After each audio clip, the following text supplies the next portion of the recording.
What's up, Tailgaters? My name is Tailgate Nate. Welcome back to my channel. I'm back with another schedule preview and record prediction, and today we're going to be going through the 2020 Georgia Bulldogs. Georgia was a fairly decent team last year. Again, Georgia had its ups, they had its downs. They had a shot at the playoff, and it was ultimately brought to an end in the SEC championship game by the LSU Tigers, who eventually went on to win the national championship. Georgia later finished their season with a pretty good win against the Baylor Bears in the Sugar Bowl. I think Georgia is on a lot of teams' radars to make it back to the college football playoff this year for only its second time in program history. So let's go ahead and let's look at the Georgia Bulldogs 2020 schedule. All right, so here's the Bulldogs schedule. It's a fairly decent schedule in terms of how hard it is. I think it's a good schedule. We'll see how Georgia ends up doing with it. Before we dive into a deep dive into their schedule, you look down there at the bottom. That's their record in 2019. It was 12-2. Like I said, they came into the SEC championship game 11-1, hoping to make it to the playoff with a win against LSU. It did not help it. It did not happen. LSU dominated that game, and then ultimately we got them to 12 wins. Was the win in the Sugar Bowl against Baylor. And up there at the top, you're going to see my little key. The home games are going to be in red, and then the away games are going to be in black. So without further ado, let's go ahead and get into their schedule. The first game of the season it's the only game that's going to be playing Monday night, and it's going to be against Virginia, and they get them at home. I think this is a really interesting game. Virginia was, of course, the ACC runner-up last year. They got absolutely demolished by Clemson in the ACC championship game. They're returning Bryce Perkins at quarterback, a lot of guys coming back on defense, some guys coming back on offense, not as much returning production there. I don't think Virginia can make the ACC championship game again next year just because of how good North Carolina is going to be. I think it'll be North Carolina coming out of that division. But I think Virginia definitely has a shot. If Bryce Perkins plays as good as he did late last season, it's going to be a really fun game to watch. I think it'll be interesting to see how both of these teams kind of fare. Georgia, of course, with the new quarterback and losing their running production and lots of other guys on offense. But Georgia's defense is going to be really good. I think this one will be a real interesting game. But I don't know how Virginia can win this game. Of course, what I just said, Georgia's defense is way too good for Bryce Perkins to manage by himself. If Bryce Perkins can get some of his other guys going, maybe Virginia has a shot, but I don't see it right now. Georgia wins. Then they get a quick turnaround, only 5 days to prepare for East Tennessee State. I don't think they're going to need a lot of preparation. East Tennessee State, again, an FCS team. That's their FCS team that Georgia's going to face. So I don't see Georgia having a problem with this team. I'm not going to speak any longer about it. Georgia.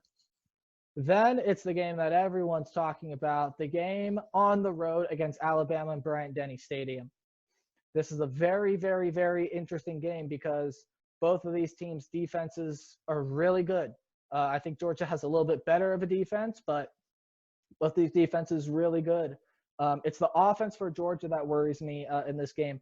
I said this in my Alabama video, but I'm favoring Alabama a little bit just because Alabama has a quarterback and weapons that they can or that they know how to use. Georgia kind of has to figure stuff out with Jamie Newman and then a new running back.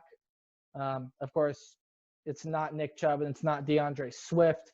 So they're going to kind of have to figure it out there. Georgia has to figure out their offense, and it's only in week 3. So I don't know if Georgia's going to – I think Georgia will need maybe 3 to 4 weeks to get Jamie Newman worked in. It's going to be a completely different system that Georgia fans are used to, I believe. So, again, for right now, I got to give Georgia the loss on this. I think it's going to be a close game. I think the defense are going to be good, but what puts it over the top for me is Alabama's offense, and they have guys that they know how to use, and Georgia just has new guys coming in that they need to start to figure out. So Alabama hands Georgia a loss. Next, Georgia comes back at home, and they have to play Louisiana Monroe. This game should be easy. Louisiana Monroe, not a very good team. I think they're a team that a lot of people can overlook, but they also don't get talked about a lot just because it's not a team that everyone's quite heard of. So, again, Georgia should have no trouble with them. Then they get to play Vanderbilt. Vanderbilt should be another easy one. They're bringing in the worst recruiting class in the SEC. Vanderbilt, of course, just not all that great. I mean, really, when you look at it, it's a complete mismatch. I know it's a conference game, but a complete mismatch there. I think Vanderbilt has the potential to be a bowl game team this year, maybe a 5, 7, 6-6 team, but I don't see Vanderbilt being anything special. Georgia, big. Then they get Auburn. So they get Auburn at home, which is big for Georgia. Georgia and Auburn have played a couple times in recent years, and they have been really, really good games to watch.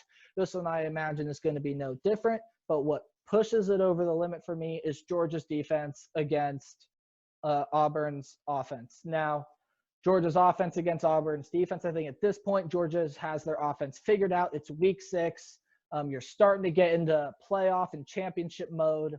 And I think Georgia's going to have everything figured out by then, be able to overpower the Auburn offense. Again, what I said pushed it over the limit for me is Georgia's defense versus Auburn's offense. I'm not saying Auburn doesn't have a good offense.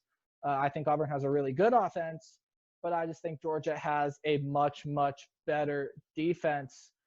So I give Georgia the win against Auburn right there. Then they get an away game against Missouri, excuse me.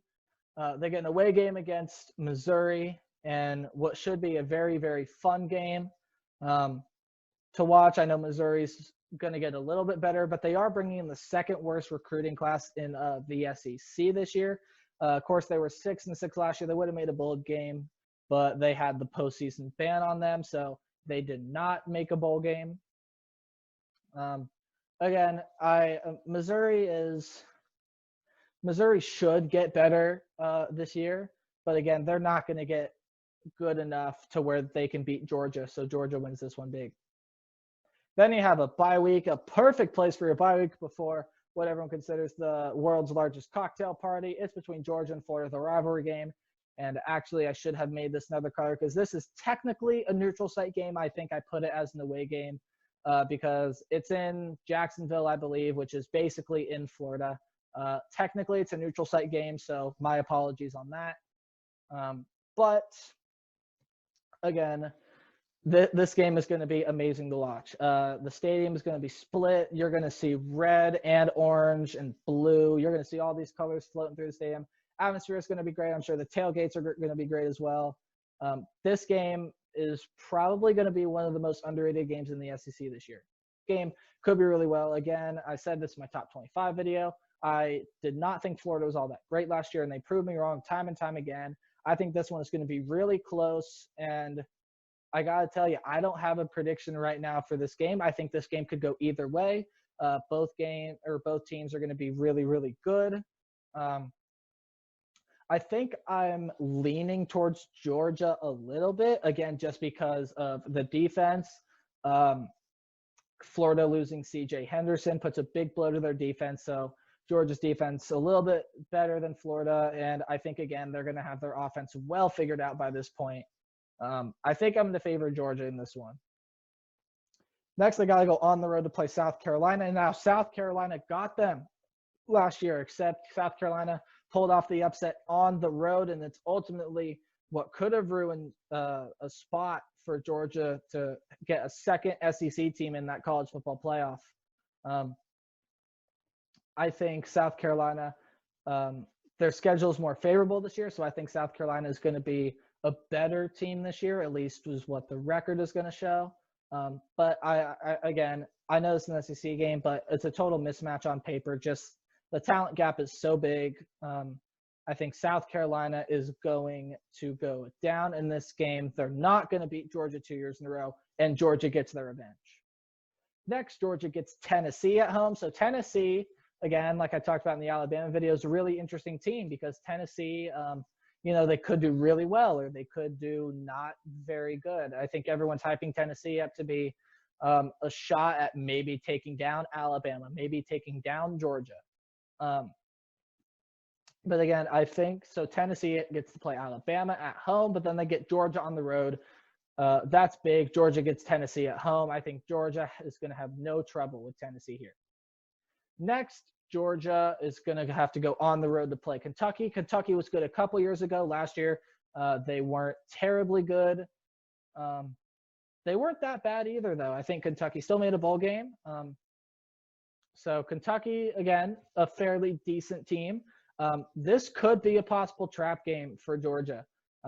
Kentucky has the potential to surprise a lot of people. Kentucky's got some good recruits coming in. The recruiting class overall is not so, it's okay, but they have some good recruits coming in. They already have some good playmakers there at Kentucky. So I would not be surprised if Kentucky gave Georgia a good game, but ultimately I think Georgia's going to win this game. And then you look at the last game of the season, they get to play Georgia Tech at home. I don't see this one being close. I mean, Georgia Tech, I think Georgia Tech, like I said in the Clemson video, could improve this year, but I don't see Georgia Tech being good enough to pull off an upset against Clemson or Georgia or any other team they may face. So I have Georgia winning that one as well. So with everything said and considered, my prediction for the Georgia Bulldogs this 2020 season is 11-1. Now, the one loss I think is either going to come to Alabama or to Florida. Those are the only two games I really see them having a real shot at losing. Maybe the Auburn game, you could beat both Alabama and Florida. But I think, again, like I said in the Alabama video, the SEC is just so competitive this year. Georgia's going to end up with a loss somewhere. So my prediction, again, 11-1. Now let's move on to our record range. And what our record range is we take this team's best possible scenario with this team's worst possible scenario. So the worst possible scenario I have for Georgia is 9-3. And those three losses are going to be to Alabama, Florida, and then either Auburn, Tennessee, or Virginia. But again, if Georgia's offense just doesn't work the way we all think, if Jamie Newman is not a sneaky Heisman contender like we all want to think he is, if Georgia is just, again, another run-of-the-mill average SEC team next year, Georgia is going to go 9-3. I think they're not going to do worse because of their defense, again, if their offense doesn't get figured out. But the worst case I could see for Georgia is 9-3. Again, Alabama, Florida guaranteed losses in this scenario. And then you'll probably either lose the season opener to Virginia, you'll lose to Auburn, or you'll lose to Tennessee. Or maybe Kentucky or South Carolina will get you. I think the worst case scenario for Georgia, though, is 9-3. And then, of course, the best case scenario is 12-0. They could beat both Alabama and Florida and then win the rest of their games. Georgia could be, a sneaky little team. What if their offense gets figured out right away? What if Jamie Newman and everything just clicks like that from game one in Virginia? Georgia could be a super good team. Again, their defense is already really good. And if their offense gets to be what I think everyone hopes it is, Georgia could be a really good team. And then if they blow by Alabama and win that game, watch out for the Bulldogs. But again, my prediction for the Bulldogs is 11-1. So that's going to do it for my schedule preview and record prediction for the 2020 Georgia Bulldogs. If you guys enjoyed, please leave a like. Also consider subscribing if you're brand new to the channel or if you just like to watch my content. Also, leave a comment down below. Tell me what you think about Georgia. Is Georgia going to go 11-1? Are they going to go undefeated? What are some games that Georgia might have some trouble with that I didn't mention? Anything at all, please leave your comments down below. I really do read through all of them, and I really appreciate it. And until next time, play hard, but tailgate harder. I'll see y'all in the next video. Bye.